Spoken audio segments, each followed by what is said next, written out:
Ever since 1955, God has moved through the people of BelPres to make Jesus known and to make a real difference in our community and in our world. If you look at our history, there are some reoccurring themes, the DNA of the church. We have always been mission-minded. We have historically had a heart for families and kids, both the kids in our church as well as kids around the world. And we have always had faith-filled disciples, radically laying it down for the Lord in ways that are inspiring.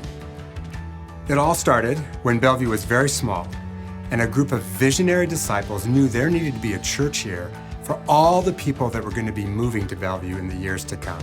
The first meeting was in a funeral home. That's not usually a great sign for a church that wants to grow and bring life, but that's exactly what happened.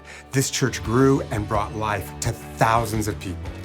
It is amazing to me the depth of giftedness and passion in this congregation that God has used over the years. In the late 60s, a group of people from this church started a coffee shop to reach out to the youth in our area that were caught up in the drug culture at the time. A place for them to find community, a place for them to discover Jesus. Later on, my predecessor, Dick Leon, issued a charge to the congregation to do something about poverty. So I felt a real strong urge to respond to the call and come forward. I was assigned to a team researching education needs on the East Side, looking for gaps that BelPres might be able to fill. And then Kidreach was born, which was an evening program for underserved kids, giving them homework help and mentoring. Out of that, God showed us a need, that many of these families didn't have transportation, which they needed to get to the tutoring as well as everywhere else. So we put out a call, anybody interested in working with cars, come on forward, and that's how Auto Angels started. I love the way God moves through faithful people here at BelPres. When I was 67, I went on a short-term mission trip to Rwanda with a team from BelPres. And when I returned from that, I felt a real burden for Rwanda and for Rwanda's people. And as I was praying about that, I heard God saying to me within, "You could go and live there." I was very startled, having a sense that this really was God's invitation. I said, "Yes, if this is you, I will go." And a year later, when I was 68, I went. Then God gave us this wonderful opportunity to house Eastside Academy, an alternative high school that is also setting people free from cycles of poverty. God was moving and leading us in so many ways. Jubilee Service Day resulted from the church's desire to reach out to the community and make a big difference. So when we started and the superintendent met with me, and I said, "You're going to have 800 people on the site in about an hour."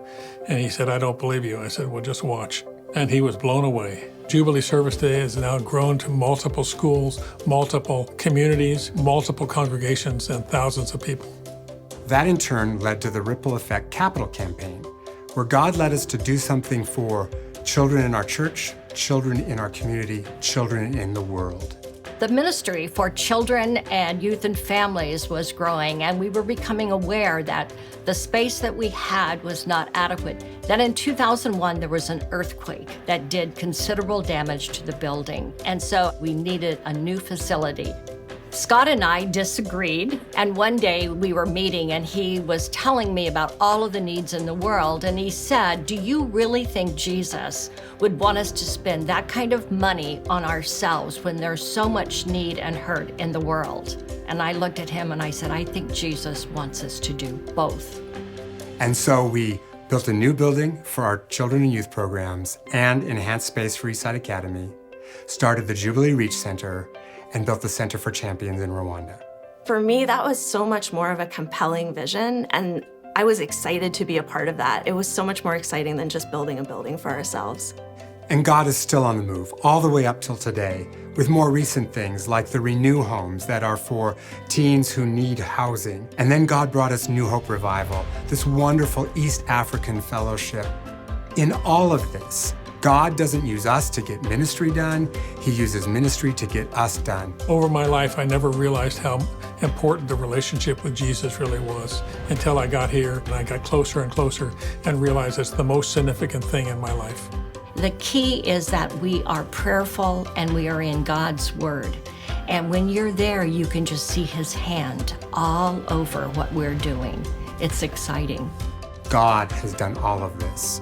This isn't what we did. This is what God did through us. For 67 years, God has led this church from strength to strength. And God is leading still. God is never done. And when you look at this rich history, you just have to ask yourself, what else does God have in store for us? What else does God want to do through BelPres?